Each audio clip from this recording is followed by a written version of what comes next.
Bismillahirrahmanirrahim. Alhamdulillahirabbil alamin. Hamdan ni'amahu yukafi mazidah. Ya Rabbana lakal hamdu wa lakal syukru kama yanbaghi li jalali wajhikal karim wa 'azimi sultanik. Ya muhawwilal hawli wal ahwal, hawwil halana ila ahsani hal. Ya muhawwilal hawli wal ahwal, hawwil halana ila ahsani hal. Allahumma sallimna wa sallim dinana wa sallim jama'atana wa khusus jamaah Masjid Al-Kautsar min afatid dunya wal akhirah wa la tasluk wa tanaza imanana wa la tusallit alaina man la yakhafuka wa la yarhamuna warzuqna khairal dunya wal akhirah innaka ala kulli syai'in qadir. Rabbana wafiqna washfi mardana sahih as-sadana wa qawi a'malana wa hdina subul salam. Rabbana atina fid dunya hasanah wa fil akhirati hasanah wa qina adzabannar. Walhamdulillahi rabbil alamin. Assalamualaikum warahmatullahi wabarakatuh. Waalaikumsalam. Bismillahirrahmanirrahim. Alhamdulillahi wahdah. Salatu wassalamu ala man la nabiyya ba'dah wa ala alihi wa ashabihi wa atba'ihi wa mawala la hawla wa la quwwata illa billah amma ba'd. Yang terhormat ketua dan pengurus Yayasan Masjid Al-Kautsar, yang terhormat ketua dan pengurus DKM Masjid Al-Kautsar, Bapak Ibu hadirin dan hadirat sekalian, keluarga besar Masjid Al-Kautsar yang dimuliakan dan dirahmati Allah Subhanahu wa taala. Malam ini kita bersyukur dengan rahmat Allah dapat kembali bertemu setelah beberapa kesempatan. Dengan sangat menyesal saya tidak dapat hadir karena kesehatan yang kurang memungkinkan. Di samping saya kembali ke tanah suci, baru kembali pada malam Senin kemarin.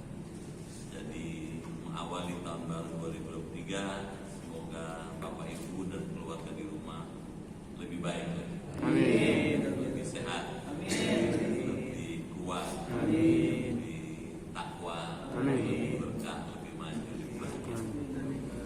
Malam ini kita akan mengkaji lanjutan kitab Jauharatul Tauhid pada halaman 53 baris kedua dan seterusnya, tentang sifat Allah, ilmu, hayat, sama, basar. Silakan dibaca. A'udzubillahi minasyaitonirrajim. Bismillahirrahmanirrahim. Jadi manusia mempunyai rasa tahu tetapi bodoh terlebih dahulu. Kemudian memiliki ilmu. Ilmunya didapat dari mengkasab. Sedangkan ilmunya Allah tidak didahului oleh bodoh dan bukan hasil dari mengkasab.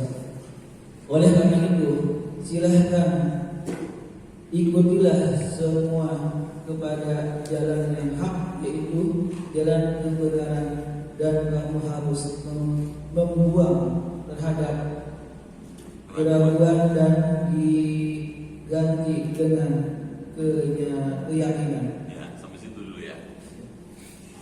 Bapak dan Ibu yang rahmati Allah, kita akan melanjutkan kajian tentang sifat Allah, ilmu. Apa bedanya ilmu Allah dengan ilmunya manusia? Kita coba kaji.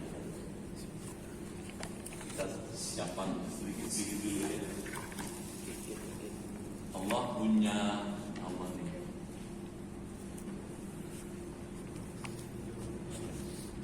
Allah ada zatnya, Allah ada sifatnya, Allah ada af'al, Allah ada asma'nya. Nah, zatnya pasti esa, Qul huwallahu ahad, esa dia. Sifatnya juga esa,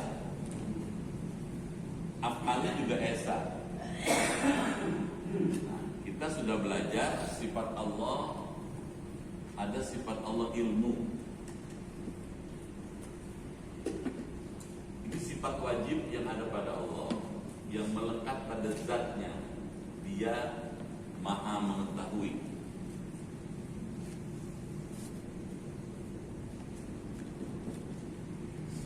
Pertanyaannya adalah, apa bedanya ilmunya Allah dengan ilmu manusia? Kalau ilmunya Allah tidak didahului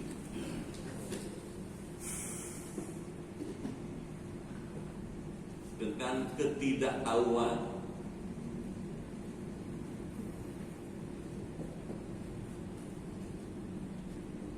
jadi Allah ilmunya tidak didahului dengan jahil, tidak didahului dengan tidak tahu. Kalau manusia, kita nih, saya termasuk, didahului dengan tidak tahu.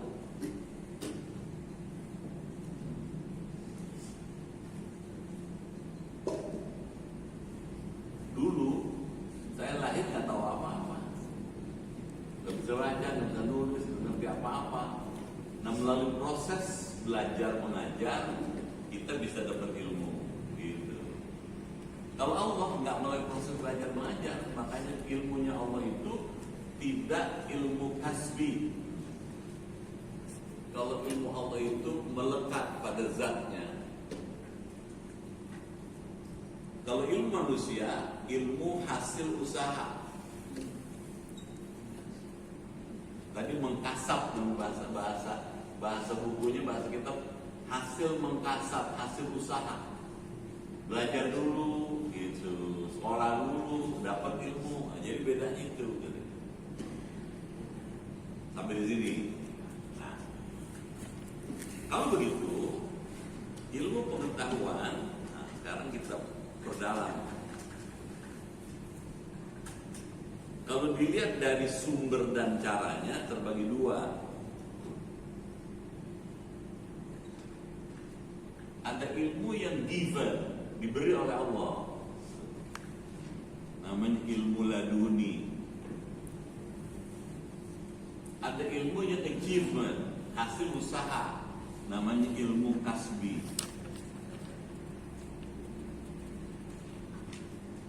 Ilmu laduni contohnya itu Nabi Khidir, masih ingat ya? Nabi Khidir dalam surat Kahfi.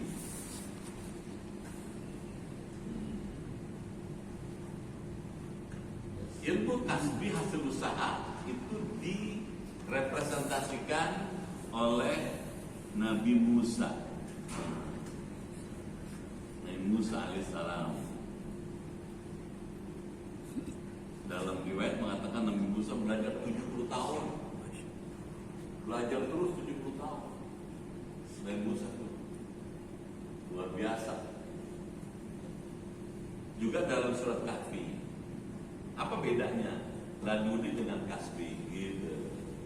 Kalau ilmu laduni, dia bisa menggali, bisa menjelaskan, bisa mengungkap sesuatu yang tidak nampak, yang tidak kelihatan. Jadi sesuatu di balik itu, ma wara tabi'ah. Contoh, Nabi Musa dengan Nabi Khidir jalan sama-sama. Tiba-tiba naik perahu.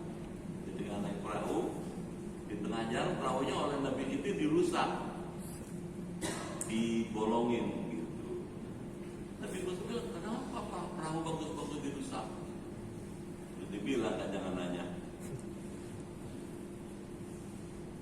Ternyata Nabi Khidir lebih tahu. Setelah dijelaskan Nabi Khidir, kenapa perahu bagus itu kemudian dirusak? Karena perahu ini milik anak yatim. Di situ ada perompak yang kalau melihat perahu mulus mesti disita, pemiliknya mesti dibunuh. Gitu. Jadi merusak perahu itu tujuannya apa? Punya makna futuristik masa depan.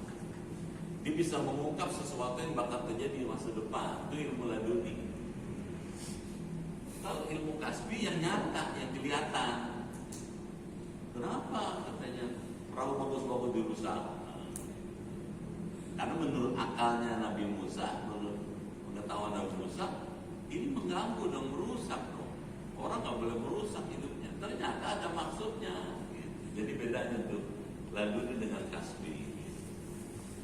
Nah, yang dapat laduni cuma orang tertentu. Kita orang Al-Kausar nggak bisa. Kenapa kamu di rumahnya? Ya ngarepin ilmu laduni nggak bisa. Coba tahu turun wahyu dapat laduni nggak bisa. Datang malam Sabtu. Itu tangkap ya? Kasbi ini. Sekarang kita dalami lagi. Ini kalau ilmu dilihat dari sumbernya, dari caranya. Kalau ilmu dilihat dari segi gitu ya, cara.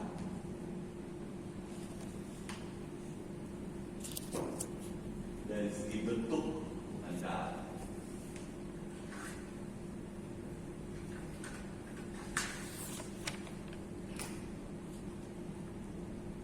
Dari segi bentuk. Kalau ilmu dilihat dari segi bentuk, kalau ini dilihat dari sumber dan caranya. Dan dari segi bentuk, maka ilmu itu ada yang ilmu yang ditransfer dari Allah Subhanahu wa ta'ala. Namanya al-ulum an-naqliyah. Al-ulum an-naqliyah, ilmu yang dipindahkan dari Allah. Jadi dari Allah dipindahkan ke manusia. Contohnya apa? Tafsir Quran. Langsung Allah nih. The transfer sciences, al-ulum an-naqliyah.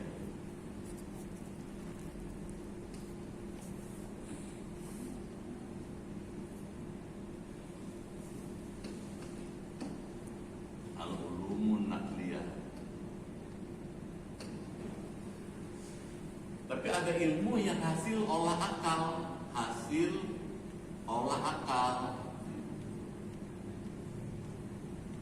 Apa hasil olah akal? Inilah ilmu yang matematika,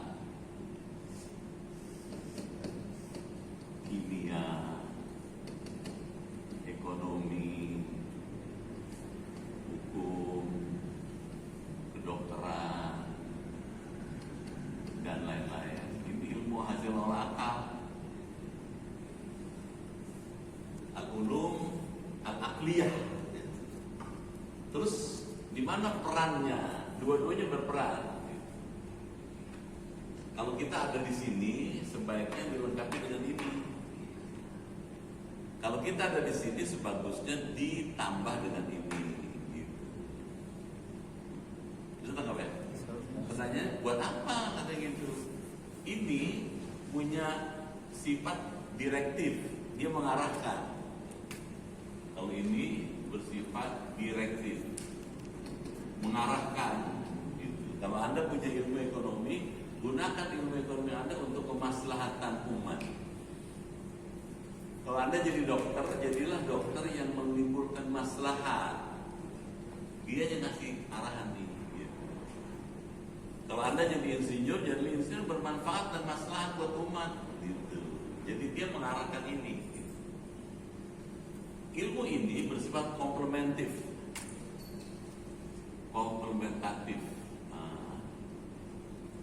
melengkapi harkat manusia. Kalau kita jadi manusia, kalau punya ilmu ini jadi lebih lengkap. Gitu. Bisa diikutin? Bisa. Diam aja. Bisa. Nanti kalau udah kelamaan begini nih, kelamaan perek ya. Jadi dua-duanya perlu Pak. Jadi dokter perlu, tapi jadilah dokter yang Islami, gitu. Karena ketika dia jadi dokter Islami, Islam itu akan mengarahkan ilmu kedokteran yang dimiliki untuk kemaslahatan orang banyak, diabdikan untuk itu. Bisa tak? Bisa. Begitu sebaliknya, kalau kita ngerti Al-Quran, lengkapi dengan ini, karena di Quran juga ada aspek-aspek yang bersifat seperti ilmu hasil olah akal ini. Jadi nggak ketinggalan. Jelas? Jelas. Dari ilmu ini, dari ilmu Allah ini bisa jadi berobat kemana-mana nih. Gitu. Sudah pernah kita bahas. Ilmu itu ain, lam, mim. Tiap-tiap huruf punya makna. Ain itu nama Allah Aliyun. Aliyun, Maha Tinggi. Lam, latifun, latif, halus. Biasanya orang kalau berilmu halus budi pekerti bahasanya. Setuju nggak? Coba ya, orang kalau berilmu dia ngomongnya juga tertata dia. Mikir dulu baru ngomong, mikir baru ngomong gitu. Halus dia, gitu. Jadi nggak kasar. Gitu. Apa lagi? Gitu. Mim itu asma Allah Malikun. Malik raja. Raja itu kekuasaan. Biasanya karena punya ilmu dia dikasih kepercayaan. Karena baca Qurannya bagus, tajwidnya bagus, makarajnya bagus, hafalannya bagus, tafsirnya bagus, dia diminta jadi imam, jadi khatib misalnya. Jadi imam, jadi khatib itu jabatan, kekuasaan, kedudukan karena ilmunya. Jadi ilmu itu mensejahterakan manusia. Itu sebabnya orang belajar ilmu itu dikasih insentif, dikasih rangsangan. Duduknya bapak dan ibu di Masjid Al-Kautsar 1 jam sama dengan sholat sunnah 1000 rakaat. Pernah sholat 1000 rakaat? Boros itu. Duduk aja dengerin gini 1000 rakaat coba. Sama dengan nengokin orang sakit 1000 orang. Coba. Kalau satu orang sakit kita main parcel 500.000. Jadi bapak duduk di Masjid Al-Kautsar 1 jam sama dengan sedekah 500 juta. Jadi kemana pahala kalau bukan malam Sabtu? Makanya kalau boleh disarankan, asal ada pengajian selama badan sehat nggak ada halangan ikut. Kenapa? Modalnya dikit, untungnya gede. Cuma diem doang, sambil lir-lir boleh dah. Merem-merem dikit boleh. Untungnya gede nih. Jadi Allah baik banget Pak. Sayang kalau pakai. Baik, sampai situ ya. Sekarang kita lanjut nih. Jadi manusia mempunyai rasa tahu katanya, tetapi bodoh terlebih dahulu. Ini bahasanya nggak bagus. Jadi dulu kita nggak tahu, sekarang tahu. Kemudian memiliki ilmu, sebelumnya nggak tahu. Ilmunya didapat dari mengkasab, berusaha. Sedangkan ilmunya Allah tidak didahului oleh bodoh. Jadi Allah tahu sebelumnya sudah tahu juga. Dulu tahu, sekarang tahu, sampai kapan tuh tahu terus. Dan bukan hasil dari mengkasab, bukan hasil usaha. Oleh karena itu, katanya silahkan ikutilah semua kepada jalan yang hak, yaitu jalan kebenaran. Jadi ujungnya ilmu itu al-haqqu, kebenaran. Dan kamu harus membuang terhadap keraguan dan diganti dengan keyakinan. Jadi ilmu itu punya goal.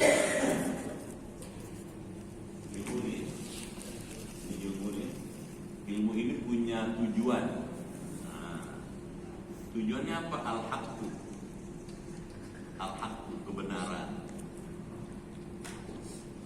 Meraih kebenaran. Ngapain belajar ilmu? Supaya kita tahu yang benar mana, yang salah mana. Nah, kalau kita sudah sampai ke sini, yang bakal Bapak dapat al-yakin. Yakin. Beragama mesti yakin Pak.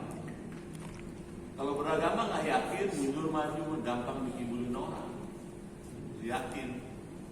Jadi ilmu ini akan mendorong orang untuk mencapai kebenaran.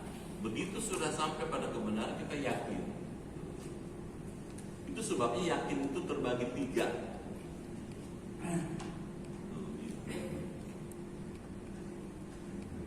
Ada yakin karena ilmal yakin, pernah dengar ya?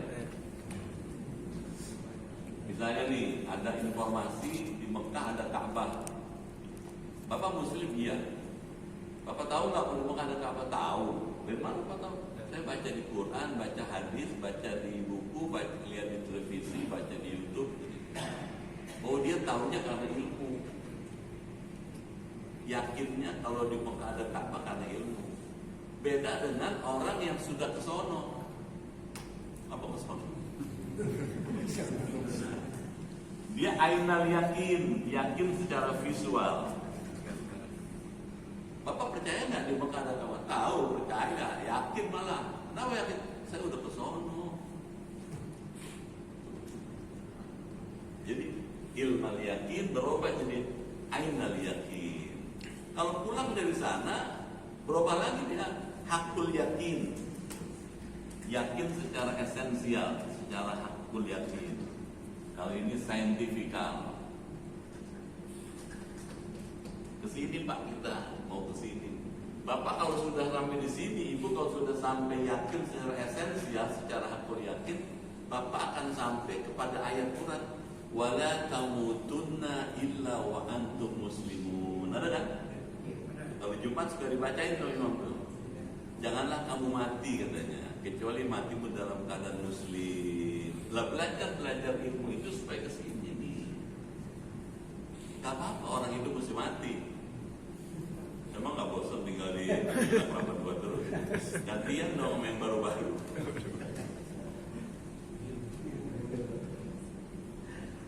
Nah, kematian itu gak apa-apa, asal kita dalam keadaan hakul yakin. Islam itu benar, Allah itu benar, Quran itu benar, itu gak apa-apa. Pindah tempat baru, yang baru itu lebih enak lagi kalau kita punya keyakinan nih. Ini belajar ilmu tujuannya ke sini nih. Bisa tangkap? Bisa. Baik.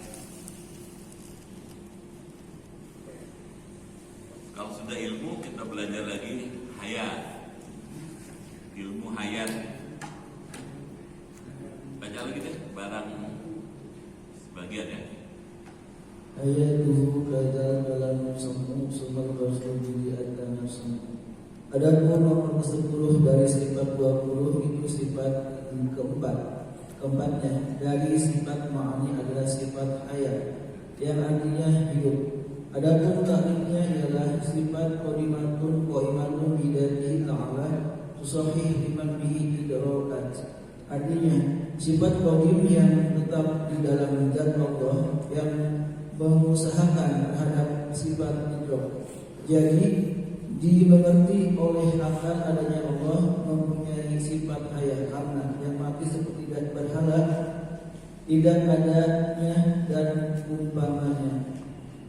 Dia dulu walau tidak ada bedanya seperti makhluk atau manusia berkuasa dan bisa melihat serta mendengar dengan adanya hidup. Sebab kalau mati tidak akan bisa melihat serta tidak memiliki kemampuan. Jadi sifat hayat ini kalau di dalam untuknya itu yaitu untuk mengesahkan sifat idrok. Nah, sifat hayat ini tidak ada ta'alluqnya terhadap perkara mungkin. Adapun tingkatannya dari zaman azali Allah sudah hidup, tidak ada mulanya. Adapun yang menjadi dari nakli yaitu firman Allah Subhanahu wa taala, Allahu la ilaha illa huwal hayyul qayyum. Adapun menurut dari akal yaitu kalau Allah tidak hidup tentu tidak mampu. Kalau tidak mampu tentu tidak akan ada makhluk. Tetapi pada keyakinannya makhluk kenyataannya. Tetapi pada kenyataannya makhluk itu ada berarti Allah memiliki sifat hayat. Ya, lanjut dulu ya. Dikit-dikit. Satu alinea. Kenapa? Namanya simplifikasi, menyederhanakan. Jadi kalau dibaca sekali baca pusing. Kenapa? Bahasanya susah gitu. Terjemahnya juga tidak mudah dipahami. Jadi kita simplifikasi, kita sederhanakan. Apa kata Syekh Ibrahim Al-Laqani? Hayatu, dan sifat hayatnya Allah. Allah punya sifat hayat, hidup, wujud, idam, baqa, mukhalafatul hawadith, yamu ta'ala binafsih, wahdaniyah, kudrat, iradat, ilmu hayat. Tadi sudah kita bahas ilmu, sekarang hayat. Kadal kalam, begitu pula sifat kalamnya. Kalam itu bertutur, berkata-kata. As-sam'u, dan sifat samahnya. Sama itu mendengar. Tentu ada beda. Mendengarnya Allah dengan mendengarnya manusia beda. Kalamnya Allah, bertuturnya Allah, bertuturnya manusia beda. Tsummal basar, kemudian sifat basar. Basar itu melihat. Melihatnya manusia tidak sama dengan melihatnya Allah. Di mana bedanya? Karena nanti kita dalami. Bili katanya, atana sama, atas semuanya telah datang kepada kita keterangan yang didengar. Adapun nomor ke-10 dari sifat 20 itu sifat keempatnya dari sifat ma'ani. Tadi sudah kita baca wujud, idam, baqa, yang ke-10 hayat. Betul kan? Nah, sifat hayat ini sifat keempat dari sifat ma'ani. Adalah sifat hayat yang artinya hidup. Sampai sini kita pelan-pelan belajarnya. Ini bisa nggak dihapus? Nah, bisa dihapus ya? Kalau nggak bisa dihapus kita balik aja nih Bapak. Nah, usah.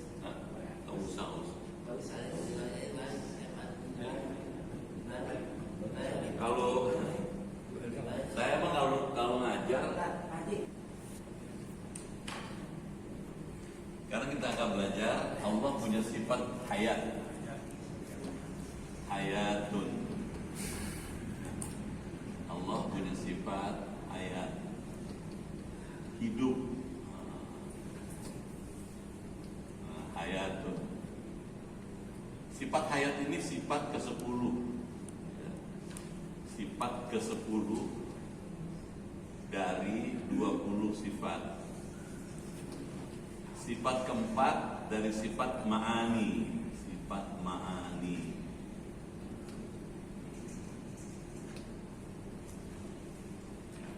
Mari kita pahami.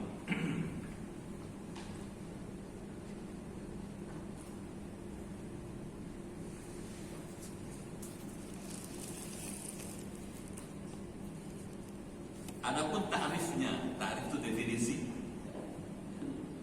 Ya Syekh Ibrahim Al-Bajuri itu yang menjelaskan kitabnya Al-Laqani. Jadi sama-sama Ibrahim.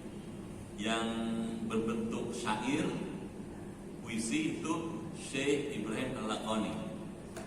Yang berbentuk syarat penjelasannya Syekh Ibrahim Al-Bajuri. Ini bukan tukang bajai. Al-Bajuri itu guru besar di Al-Azhar. Apa kata beliau? Adapun ta'rifnya ialah sifatun qadimatun. Hayat adalah sifatun qadimatun qaimatun bidzati ta'ala tusahhihu lima bil idrakan. Artinya sifat yang qadim. Jadi sifat qadim. Hayat ini hayat sifat yang qadim. Qadim itu terdahulu, bukan yang baru. Contohnya, kalau hidup kita dengan hidupnya Allah, hayatnya Allah beda. Kalau Allah hidupnya dari dulu sampai sekarang, sampai kapanpun hidup terus. Kalau kita dulu pernah nggak hidup, benar nggak? Tahun 1900 Bapak udah hidup belum? Tahun 1900 belum dong. Hidup udah 100 tahun lebih dong. Artinya dulu kita belum hidup. Tidak hidup dulu, sekarang hidup. Satu saat bakal tidak hidup lagi. Itu bedanya tuh. Kalau Allah qadim, dulu hidup, sekarang hidup, besok lusa kapanpun hidup. Hidupnya qadim dia terus-menerus. Kalau kita hidupnya berubah. Dulu tidak hidup, sekarang hidup, satu saat bakal tidak hidup lagi dan bakal hidup lagi. Bisa nggak dibedain ya?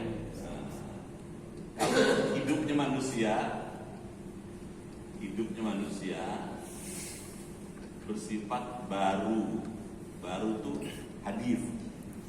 Contoh nih, kalau Allah dulu hidup, sekarang hidup, besok hidup, kapanpun hidup terus. Dulu kita tidak hidup, sekarang hidup. Tahun 3000 Bapak masih hidup Pak?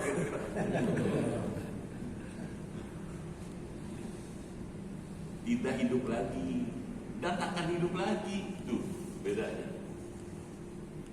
Tahun 1900 tidak hidup. Tahun 2022-23 hidup. Tahun 3000 sudah tidak hidup lagi. Nanti akan hidup lagi. Nah ini bedanya nih, hidup manusia dan hidupnya Allah. Itu sebabnya hidupnya Allah disebut qadim, tetap, tidak berubah. Hidupnya manusia hadis, berubah. Gitu. Sampai di sini ada nalar yang dibangun. Karena kita hidupnya itu berubah, maka sangat masuk akal kalau kita menyembah yang tidak berubah. Gitu. Sudah pantas nih kalau ini tunduk ke sini, gitu. Sudah layak, sudah patut kalau manusia menyembah Allah, gitu. Karena dia tidak pernah berubah hidupnya. Dia tahu nggak? Begitu kita tidak hidup, nggak berdaya kita. Bapak sekarang gagah, gitu. Maaf ya, kalau udah meninggal, aku. Biar kumis bintang dada berbulu. Kalau meninggal kaku dia nggak bisa ngapa-ngapain. Kalau Allah perkasa terus dia, mampu terus, ini mampu terus. Kalau kita dulu nggak mampu, sekarang mampu, nanti bakal nggak mampu. Itu bedanya Allah dengan kita.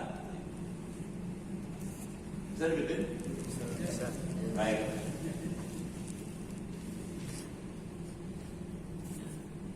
Sifat yang qadim, yang tetap di dalam zat Allah, dia melekat pada zat Allah, yang mengesahkan terhadap sifat idrok.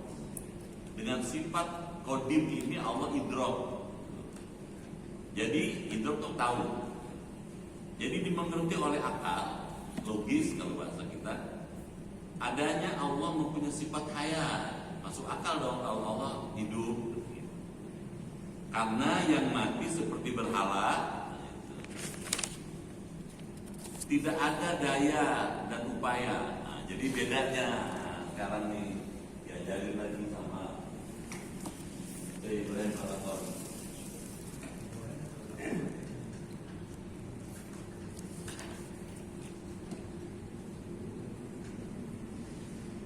Gimana bedanya? Kalau Allah hidup dia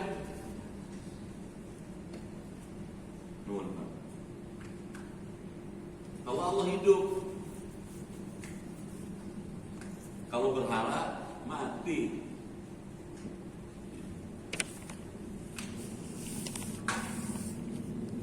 Apa bedanya hidup dan mati? Kalau hidup mampu dia, gitu. Dia punya kemampuan. Kalau ini tidak mampu, bisa tangkap nggak? Berhala, diam aja dia. Biar kita teriak-teriak minta sama dia diam. Kenapa dia mati? Karena mati dia nggak mampu dia. Gitu. tidak berdaya. Gitu. Karena hidup dia kuasa dia. Kalau mati tidak kuasa. Tuh. Gitu. Karena Allah hidup, dia mendengar. Kalau berhala mati, budek. Apa budek? Tuli. Tuli dia. Gitu. Karena Allah hidup, maka dia kalam, dia bertutur dia. Nanti kita dalami belajar kalam itu. Apa bedanya kalamnya Allah dengan kalamnya manusia? Gitu. Karena Allah hidup, dia berkalam, bertutur. Mana buktinya itu Quran? Itu kalam Allah tuh. Itu tuturnya Allah tuh. Gitu. Karena berhala tidak hidup, maka dia tidak bertutur, gagu. Gitu. Benar nggak? Nggak. Tahu gagu apa gagu? Bisu. Nah, kalau dari sini aja perbandingan ini sangat masuk akal. Gitu. Kalau manusia itu nyembah Allah, sangat tidak masuk akal kalau manusia nyembah berhala. Kalau pakai bahasa kasar, bodoh banget. Kalau orang nyembah berhala, gitu. Cerdas kalau orang nyembah Allah. Kenapa? Dia hidup, dia mampu, dia kuasa, dia mendengar, dia bertutur, gitu. Ini nggak bisa ngapa-ngapain. Kenapa disembah? Gitu. Lah Islam itu diturunkan untuk merubah dari kebiasaan nyembah berhala kemari. Tuh, ngajak maju, Pak. Bisa apa enggak? Diam aja. Ngajak maju. Quran itu ngajak kita berubah dong. Jangan yang ini. Sini. Jadi kalau ngikutin Quran, ngikutin Allah, cerdas. Ngikutin perbuatan orang musyrik, bodoh. Begini, coba dari sini aja udah ketahuan. Jadi Islam itu mencerdaskan, Quran itu mencerdaskan, ngajak orang cerdas, belajar ilmu tauhid itu mencerdaskan akal dan jiwa manusia. Dari sini kita bisa ngerti kenapa nggak boleh nyembah berhala, kenapa disuruh nyembah Allah, bisa ngerti Quran. Itu sebabnya di Quran ada ayatnya, Innani anallah, sesungguhnya saya adalah Allah. La ilaha illa ana, tidak ada Tuhan lain kecuali saya. Fa'budni, sembahlah aku, kata Allah. Aqimis salata li dzikri, tegakkanlah salat untuk mengingat aku. Jelas banget tuh. Itu tangkap ya? Itu ada surat Toha tuh. Jadi yang ngasih tahu suruh nyembah Allah, Allah sendiri. Jadi Allah ingin mencerdaskan manusia. Jangan nggak cerdas hidup. Sembahlah aku, fa'budni. Cara nyembahnya gimana? Sholat. Jelas ya? Baik.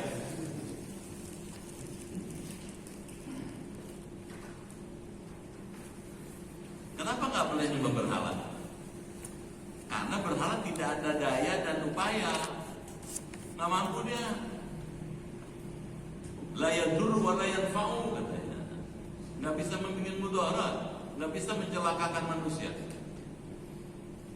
Biar tinggi besar, nggak bisa dia bikin celaka manusia, dan nggak bisa kasih manfaat.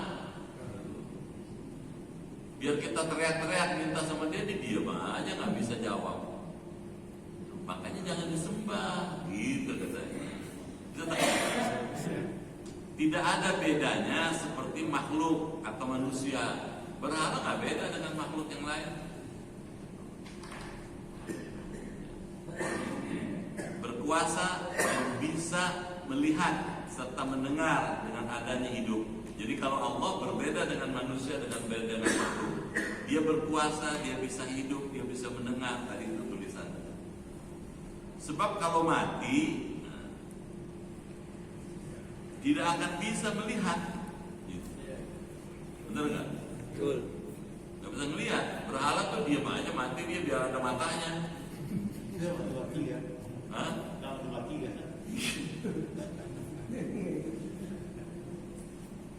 Serta tidak memiliki kemampuan, nggak mampu dia, karena nggak hidup. Gitu. Jadi kesimpulannya nih, sifat hayat ini kalau di dalam katanya didalami untuk katanya, yaitu untuk mengesahkan sifat idrok. Dengan sebab Allah hayat, dia mampu berbuat apa aja. Karena dia hidup, maka dia bisa berbuat apa saja. Termasuk menghidupkan manusia, mematikan manusia, menghidupkan lagi. Nah, katanya, sifat hayat ini tidak ada ta'alluqnya terhadap perkara yang mungkin, tidak ada terkait dengan perkara yang mungkin. Adapun tingkatannya dari zaman azali, katanya Allah sudah hidup, tidak ada mulanya. Bedanya dengan manusia. Manusia ada mulanya, Allah nggak ada mulanya. Bisa nggak tahu? Ya, bisa. Kok ada mulanya manusia dong? Begitu Bapak lahir dari rahim ibunda kita, itulah mulainya kehidupan kita. Allah nggak kenal mula hidup, nggak ada permulaannya. Dia hidup selamanya. Gitu katanya. Adapun tingkatannya dari zaman azali, Allah sudah hidup, tidak ada mulanya. Adapun yang menjadi dalil, nah sekarang dalilnya, dalil nakli. Jadi kalau belajar ilmu tauhid itu ada sandarannya. Sandarannya itu dalil. Dalil itu ada dua. Dalil nakli dan dalil akli. Kalau dalil nakli, dalil yang dipindahkan dari Al-Quran atau As-Sunnah. Misalnya nih, mana dalilnya di Quran kalau Allah itu punya sifat hayatun gitu. Allah punya sifat hayat hidup. Nah, nanti ketemu dalilnya ada di keterangan situ. Maka ada dalil akli. Sesuai dengan namanya, akli itu hasil pemikiran manusia. Hasil pemikiran manusia. Atau pakai bahasa yang lebih gampang, menggunakan pendekatan logika. Mana logikanya kalau orang itu hidup? Nah, gitu. Itu tangkap ya? Dua-duanya dijadikan dalil dasar untuk menyebutkan Allah punya sifat hayat. Gitu. Kita lihat dalilnya.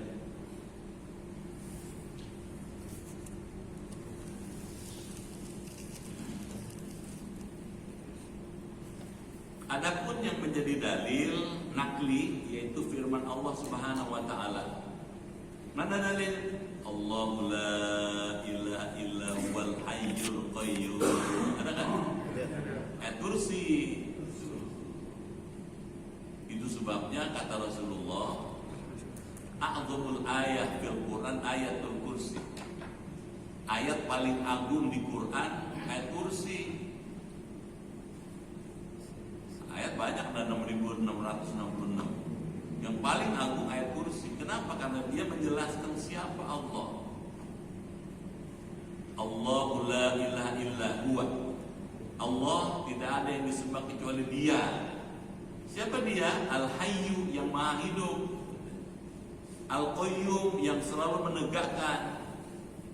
Bapak Ibu, saya bisa hadir di sini karena Allah punya sifat Qayyum itu.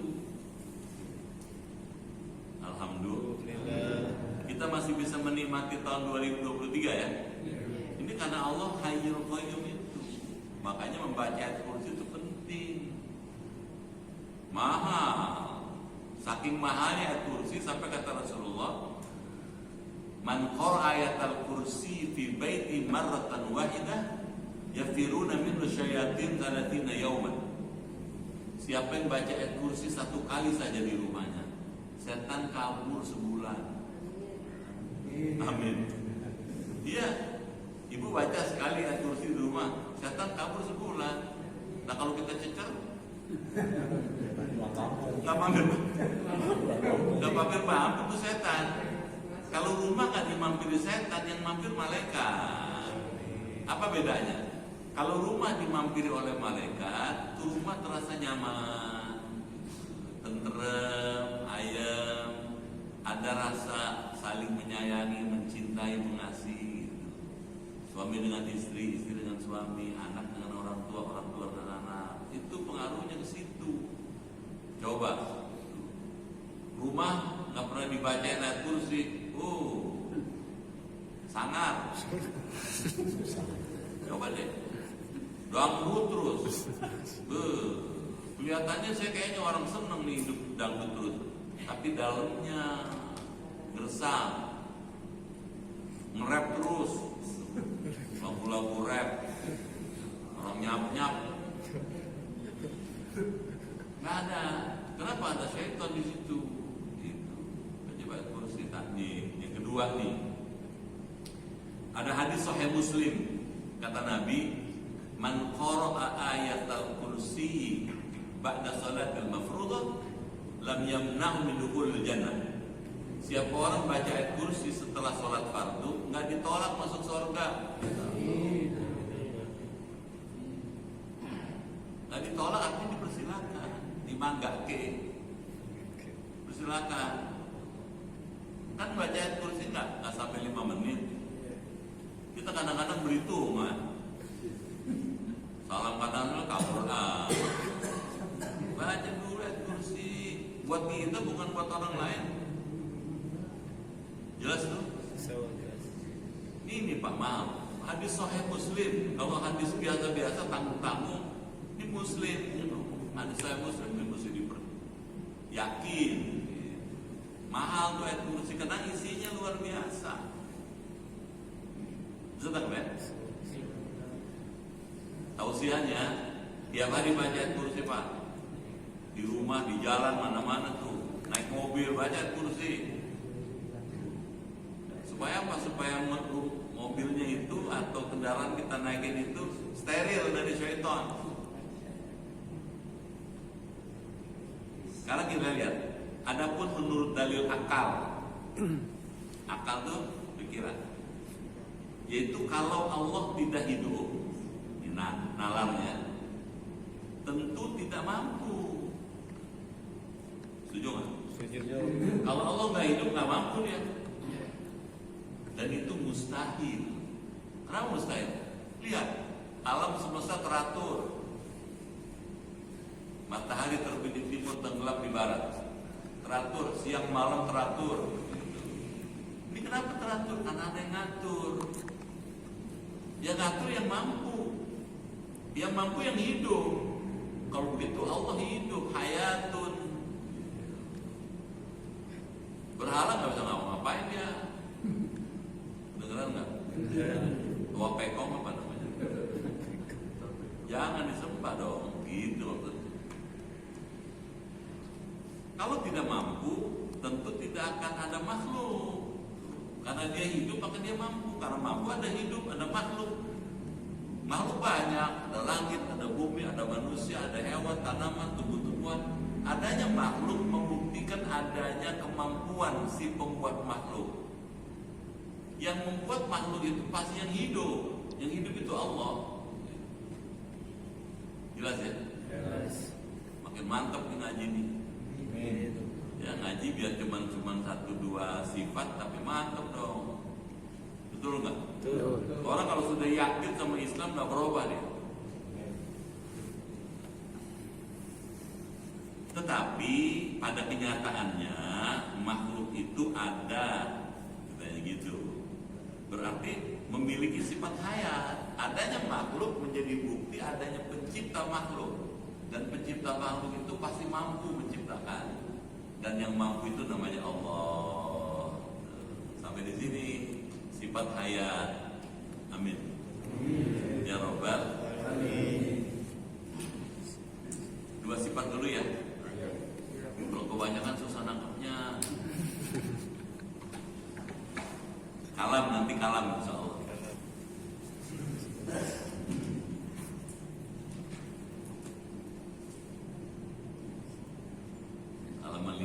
keempat, kali ini yang kedua insya Allah.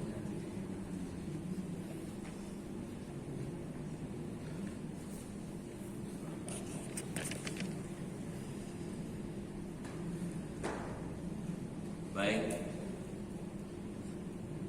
yakin ya? Yakin.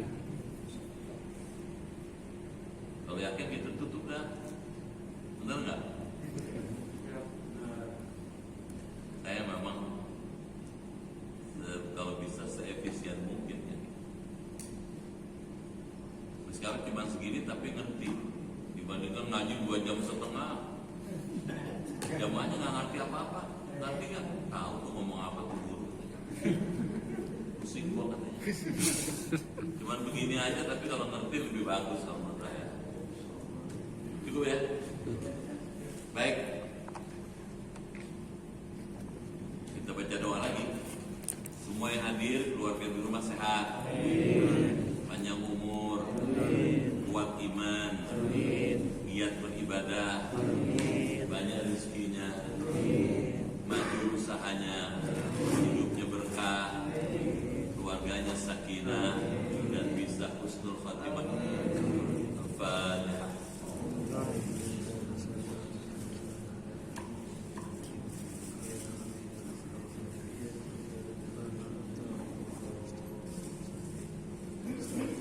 Bismillahirrahmanirrahim. Allahumma bihaqqil Qur'an wa bi kalamikal qadim wa bi Muhammadin khatamin nabiyyin wa bi haqqi ummil Qur'an. Alimna al-Qur'an wa faqihna fid din wa alimna ta'wil wa hdina ila sawa'is sabil.